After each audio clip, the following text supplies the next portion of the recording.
Vision கேயா நம்பகமான பார்வை.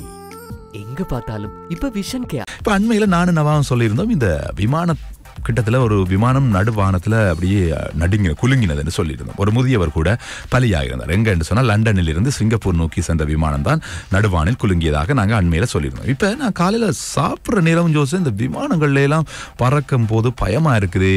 நானும் இப்ப கிட்டத்துல ஒரு பயணம் ஒன்று போகணுமே, நானும் நவாவும் என்ன செய்யலாம்னு யோசிச்சு அப்படி சாப்பிட்டு கொண்டு வந்தோம். அதே மாதிரி வந்து செய்தியை படிக்கிற பார்த்தா பாருங்களேன், இப்ப நேற்றைய தினமும் ஒரு சம்பவம் நிகழ்ந்திருக்கிறது. நடுவான்ல ஒரு விமானம் குலுங்கி இருக்கிறது. இப்படி இருக்கும்போது எப்படி ஐயா பயணத்தை மேற்கொள்றது எல்லாரும் இல்லையா?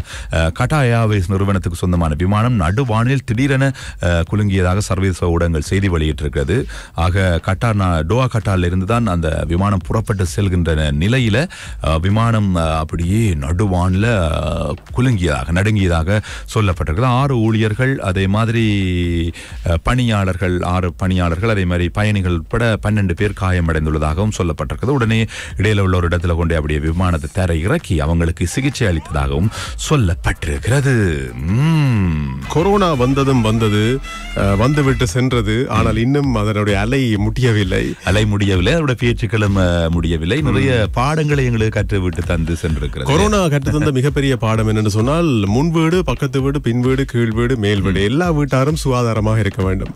தன்னை பற்றி மட்டும் சிந்திக்காமல் அடுத்தவர்களும் சுத்தமாக இருக்க வேண்டும், சுகாதாரமா இருக்க வேண்டும், ஆரோக்கியமா இருக்க வேண்டும். தனிமல் காய்ச்சல் கேள்விப்பட்டா டக்குனு கொஞ்சம் சுடுதண்ணி ஆவி பிடிங்க.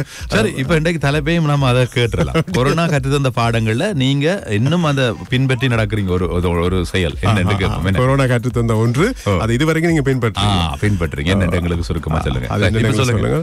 கொரோனா வந்ததால மனிதர்களுடைய ஆயுட்காலம் குறைந்திருக்கு அப்படின்றத வந்து கண்டுபிடிச்சிருக்கிறாங்க. ஆய்வின் மூலமாக தெரிய வந்திருப்பதாக உலக சுகாதார ஸ்தாபனமே அறிவித்திருக்கிறது. கொரோனா ஊசி போட்டதுனால என்று சொல்லல, இந்த கொரோனாவினுடைய தாக்கம் மனிதனுடைய ஆயுள் காலத்தை பெரிய அளவில் குறைக்கல. சாதாரணமாக ஒரு மனிதனுடைய ஒருவருடைய அந்த ஆயுட்காலம் என்றது ஒரு 70 வைங்களேன் 67 மாறி இருக்கு. அப்படி கொஞ்சம் கொஞ்சமாக 3 பாத்தீங்களா? பொதுவாக 3 ஆண்டுகள் 2 ஆண்டுகள் எங்களை வாட்டி வதைத்த கொரோனாவால 3 ஆண்டுகள் ஆயுட்காலம் குறைந்திருப்பதாக உலக சுகாதார ஸ்தாபனம் அறிவித்திருக்கிறது. நவா கொரோனா வந்ததா? நவாக்கு எனக்கு வரையில அப்படி கிட்ட வந்தது, நான் அப்படி அனுப்பிட்டேன். வந்து போயிருக்கு, உங்களுக்கு தெரியாம இருந்திருக்கு. இல்ல, எனக்கு வர விட இல்ல, எனக்கும் வரையில. நிறைய தடவை இங்க அலுவலகத்துல எல்லாம் நாங்க எடுத்தனாங்க. பிசிஆர் எல்லாம் தப்பிச்சு போனது. பிசிஆர் எடுத்தனாங்க. இல்ல கொரோனா. ஆனா கொரோனா விரையிலன்றதுக்காக நாங்கள் பாதிக்கப்படாதவர்கள் அல்ல, நாங்களும் தனிமைப்படுத்தப்பட்டோம். இரண்டா கொரோனா வந்தவரோடு பழகியதால அவரோடு நாங்கள் தொடர்பில் இருந்தோம் என்ற அடிப்படையில் அப்படித்தானே முதலாவது தொடர்பாளர், 2வது தொடர்பாளர் அப்படித்தானே பார்ப்பார்கள். அந்த வகையில் தனிமைப்படுத்தப்பட்டிருக்கிறோம். இப்படி இருக்கிறது. ஆனா கொரோனா வரையில, ஆனாலும் கொரோனாவினுடைய தடுப்பூசிகளை ஏற்றுக்கொண்டோம் எல்லாருமே. வெளிநாட்டு பயணங்களுக்கு கட்டாயமாக கொரோனா தடுப்பூசி தேவைப்பட்டது தானே. எனவே நாங்களும் தடுப்பூசி எல்லாம் பெற்றிருந்தோம்.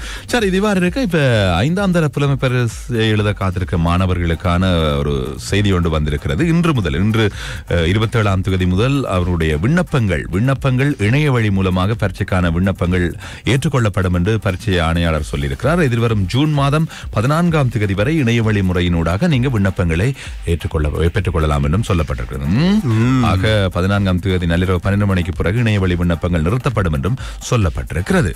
சரி, இப்போ காலநிலையை பற்றி சொல்ல விளக்கிட்டா, இலங்கையில காலநிலையால மரணங்கள் எக்கச்சக்கம். காலையில இதை பற்றி பேசியிருக்கிறோம். மரணங்கள் எக்கச்சக்கமாக பதிவாகி கொண்டிருக்கின்றன. கவனமாக இருங்கள். பாடசாலைகளுக்கு போகும்போதும் கவனமாக செல்லுங்கள். வீதிகளில் வாகனங்கள் வேகமாக வரும். சில வழிகளில் பிரேக் பிடிபடாது. கண்டிப்பா. நேற்று கூட ஒரு வாகனம், நான் இறங்கி போய் விசாரிச்சேன் என்ன நடந்தது. அவர் டக்குன்னு என்ன மச்சான் இல்ல மச்சான் இப்படி ஆயிடு மச்சான் கதைச்சார் அந்த டிரைவர்.